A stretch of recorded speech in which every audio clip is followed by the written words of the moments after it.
From the headquarters of Telesur English in Quito, Ecuador, this is From the South, and I'm Sony Gray.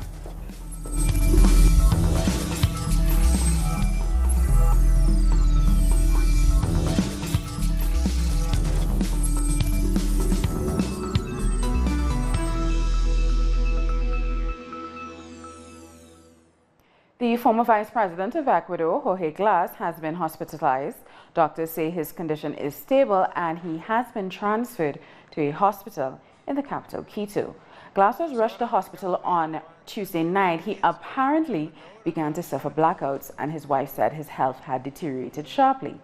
He had been on a hunger strike for 17 days to protest being moved to a high-security prison in La Tachunga. Glas was imprisoned last year for alleged involvement in the Odebrecht corruption scandal. And our correspondent in Quito, Denise Herrera, has the latest. Hello, yes, indeed, the Ecuadorian former Vice President Jorge Glas was hospitalized after 17 days of hunger strike. This news was updated on the Twitter account of his lawyer, Franco Lord, who confirmed the condition of Jorge Glas was deteriorated and now his life is in danger.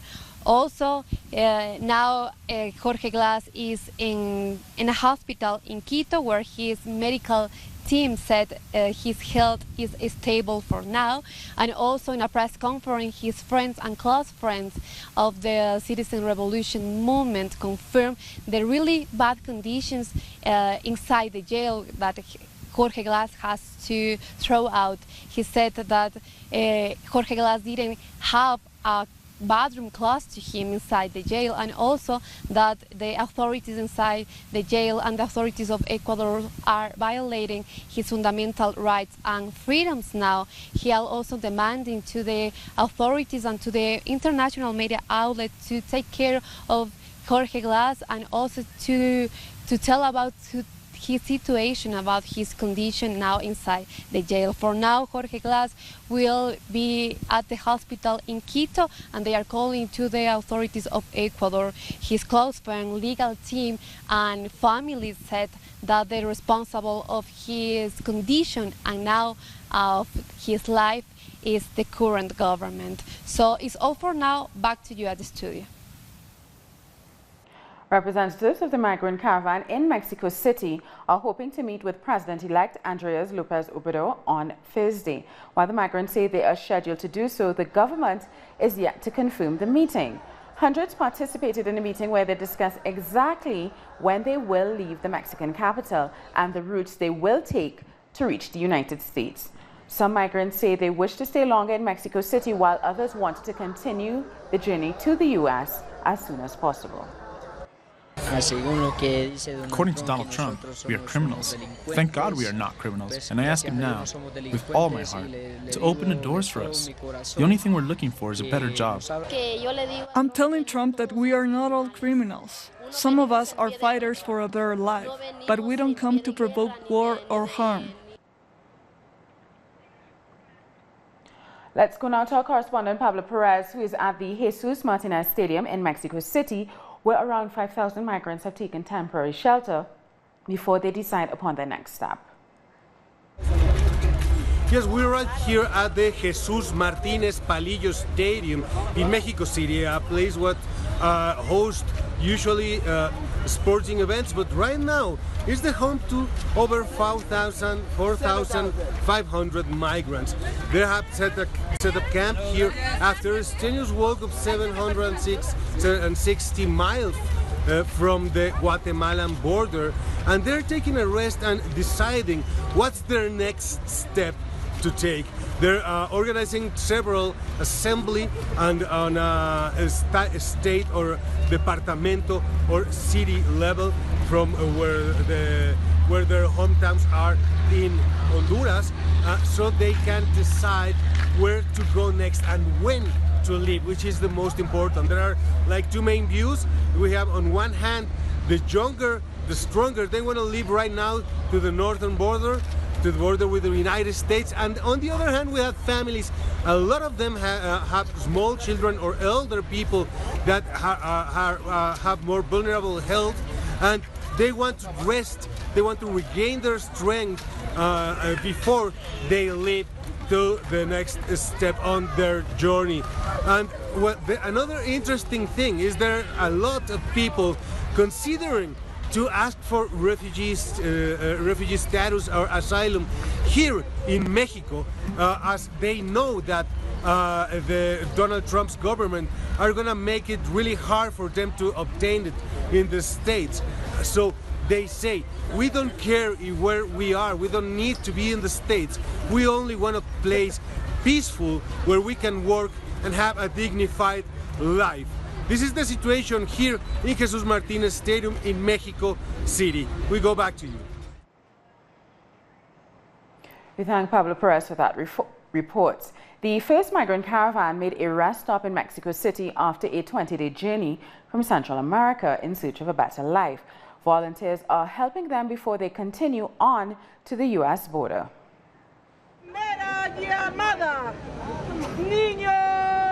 Several volunteers were on hand at a shelter in Mexico City built specifically to house asylum seekers and migrants from the caravan. The first group to receive help are the children, since according to UNICEF, around 2,300 minors are part of the migrant group. We first bond with them. We talk and try to get closer to the children so they can trust us. They have told us that they have been walking for days now, that they haven't eaten properly, and that they don't have shoes. They just want to play. Volunteers are also on hand to provide psychological help. It's no doubt the journey of more than 20 days has affected the migrants. We have helped people under a lot of stress and anxiety. They are grieving their loss, the fact they left their country behind, as well as their family members, and in some cases, their children. Those who were forced to leave their countries are all too familiar with the risks of traveling through Mexico, a territory plagued by violence. I was told about the danger that women face, that some are kidnapped, and about organ trafficking, but I have to be strong. For those who joined the migrant caravan, the majority from Honduras, are not forgetting the reasons why they left their home country. Cesar, for example, says he was repressed by the state. It happened when our president, Juan Orlando Hernandez, was re-elected. He repressed the people with the help of security forces. That is why we are running away. The caravan is set to leave Mexico City after everyone rests from 20 days of their treacherous journey before pushing onto the United States. Some are trying to regularize their immigration status. With almost all of the results out for the midterm elections in the U.S., Democrats have taken control of the House of Representatives, while Republicans have expanded their majority in the Senate. Democrats have taken 221 seats in the lower chamber, gaining 3 more seats than was needed to control it. This is the first time in 8 years the House of Representatives is under the control of the Democrats. But in the Senate, Republicans have won 51 seats, taking just enough to control the chamber against the 46 seats the Democrats have taken. After the election, President Donald Trump held a press conference where he attacked the Democratic Party. They want to do things. You know, I keep hearing about investigations, fatigue. Like almost from the time I announced I was going to run, they've been giving us this investigation fatigue. It's been a long time. They got nothing, zero. You know why? Because there is nothing. But they can play that game, but we can play it better. Because we have a thing called the United States Senate. And a lot of very questionable things were done between leaks of classified information and many other elements that should not have taken place. And all you're going to do is end up in back and forth and back and forth, and 2 years is going to go up, and we won't have done a thing. And later during that press conference, a very unusual interaction took place between the president and CNN reporter Jim Acosta, when Acosta questioned Trump over the ongoing investigation into alleged collusion between the Trump campaign and the Russian government during the 2016 general elections. They had a heated exchange. Honestly, I think you should let me run the country. You run CNN, right. and if you did it well, your ratings would be much better. If I may ask one other question, Mr. President. If I may ask one other question, are you worried? That's enough. That's enough. Mr. President, that's I was going to ask one of the other folks. That's enough. Pardon me, ma'am. Excuse President, me. That's enough. Mr. President, I had one other question, if I may ask, on the Russia investigation. Are you concerned that you may have? I'm not concerned about anything with the Russian investigation because it's a hoax. That's enough. Put down the mic. Mr. President, are you worried about indictments coming down in this investigation? Mr. President. I'll tell you what, CNN should be ashamed of itself having you working for them. You are a rude, terrible person. You shouldn't be working for CNN. Go ahead. And the U.S. President has just announced that the Attorney General, Jeff Sessions, has resigned at his request. President Trump said that Matthew Whitaker, Sessions' Chief of Staff at the Department of Justice, will replace him as the new acting Attorney General. During his 2 years in the White House, Sessions was usually at the receiving end of attacks from President Trump, who felt that Sessions didn't do enough to defend him from the Russia investigation. Time now for a short break. We have more news after this.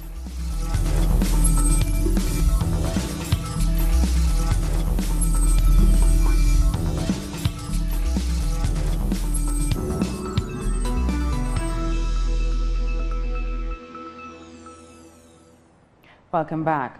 Brazil's President-elect Jair Bolsonaro has met his outgoing predecessor, Michel Temer, at a ceremony to mark the 13th anniversary of the country's constitution on Tuesday.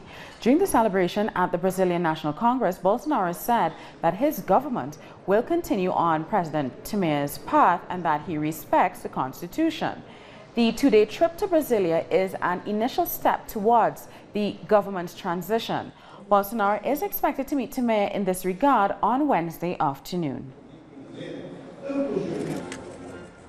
And Brazil's future Justice Minister Sergio Moro has said that he has differences with President-elect Jair Bolsonaro. He also spoke about the President-elect's controversial gun law.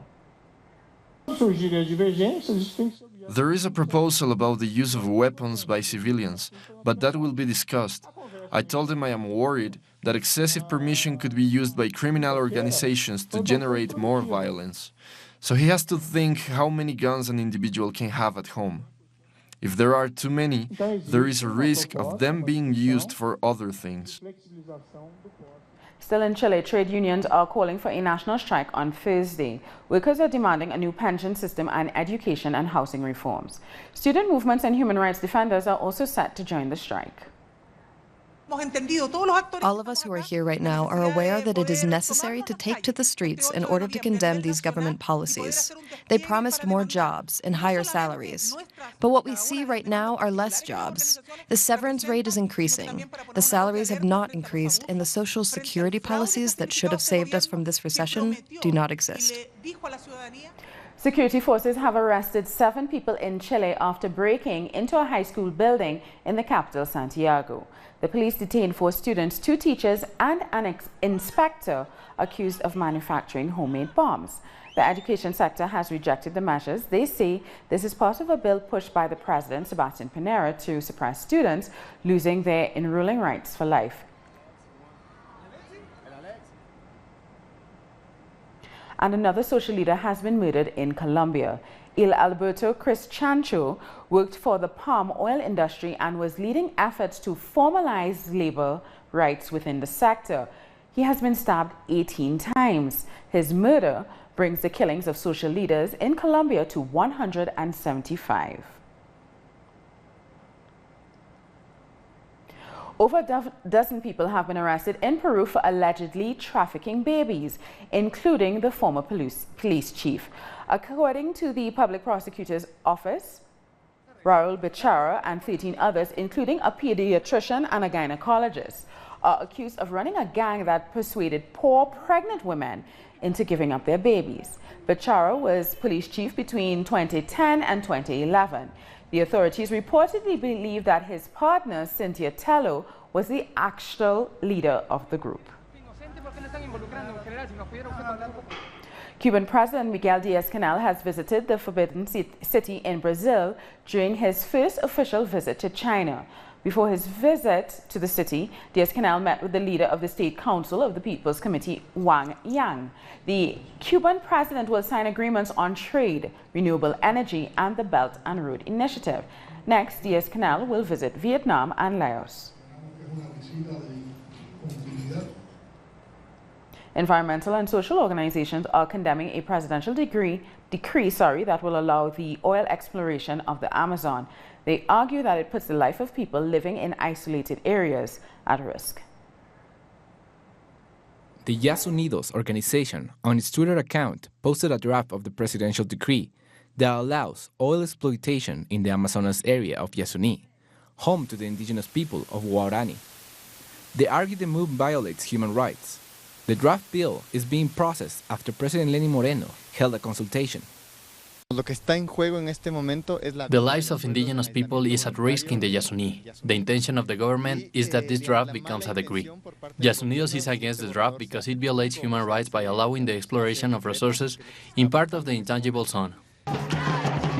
Several groups confirmed this, so they're urging the Minister of Environment, Humberto Cholango, not to sign the decree. They state that the goal of the consultation was to protect the area, but they'll be endangering it if the draft is approved.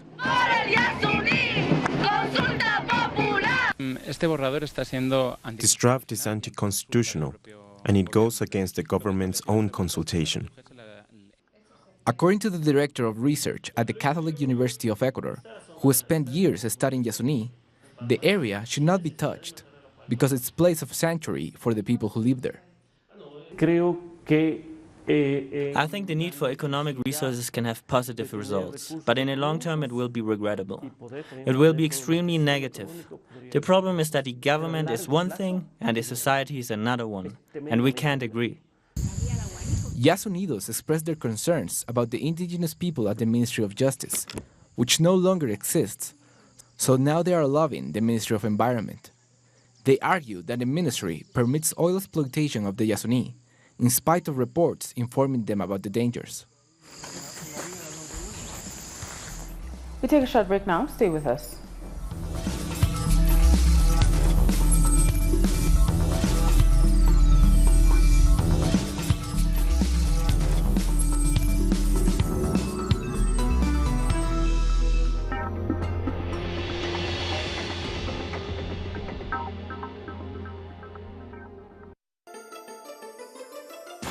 The ruling world order has always subjugated the masses. But who are the actors behind every move? What are their real interests? We analyze every move on Critical Move. Weekdays, only on Telesur.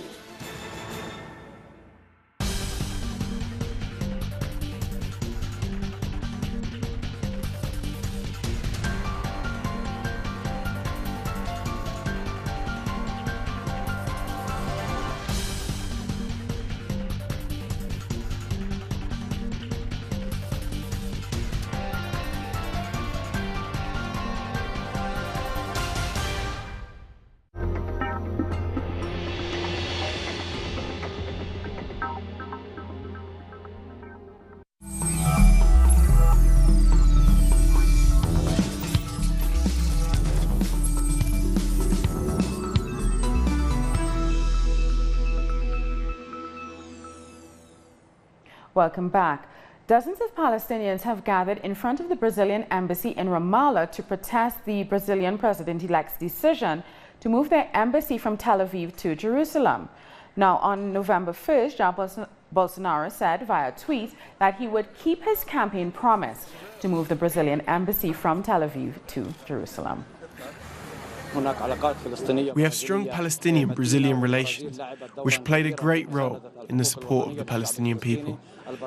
Brazil has recognized the Palestinian state with the 1967 borders back in 2010, and it played a great role in the support and voting of the Palestinian national rights in most of the UN Security Council and in the General Assembly meetings. So we hope that the Brazilian president will reconsider this decision and will not take steps to move the embassy to Jerusalem, which is an occupied city according to international law.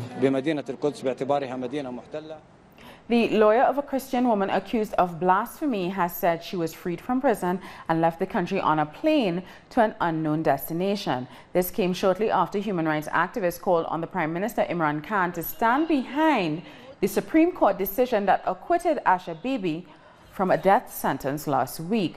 Her overturned conviction spurred angry protests from the ultra-religious party Tariq-e-Labaik. They made a deal with the government to review Bibi's case and bar her from leaving the country.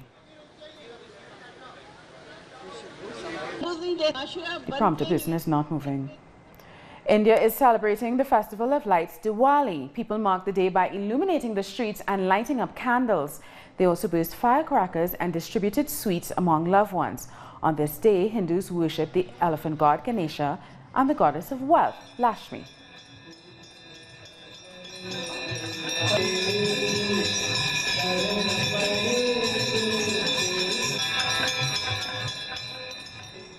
We've come to the end of this news brief. For these and many other stories, you can find them on our website at tellusyourenglish.net.